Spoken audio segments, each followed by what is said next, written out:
The last major demonstrations against Russia's war in Ukraine took place on the streets of Moscow in mid-2022.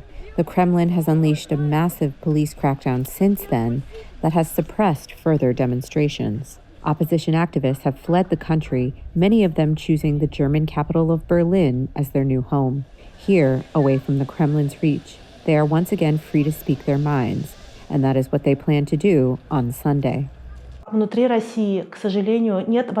Inside Russia, unfortunately, there is no possibility to hold such a march today, to speak out against Putin and against the war, to say no to Putin, that Vladimir Putin is a bloody dictator, that while Putin is in power, the war will continue. At the head of the march will be recognizable figures of the opposition, such as Putin critic Vladimir Kara-Murza and exiled politician Ilya Yashin. Also participating will be Yulia Navalnaya, who recently told a British broadcaster she aims to follow in the footsteps of her late husband, Alexei Navalny, who was the de facto leader of the Russian opposition until his death in a Russian prison in February.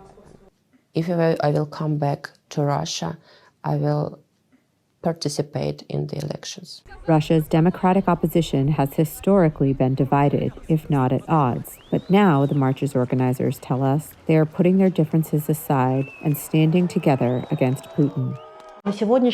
For now, we all have one common goal, for Vladimir Putin to be punished as a war criminal, and for the war in Ukraine to be completed as soon as possible. The march will take place under a cloud of apprehension among Russian exiles over the upcoming transfer of power in the United States.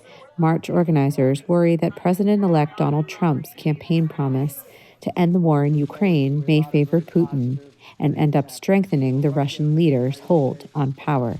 For Ricardo Marquina in Berlin, Elizabeth Cherneff, VOA News.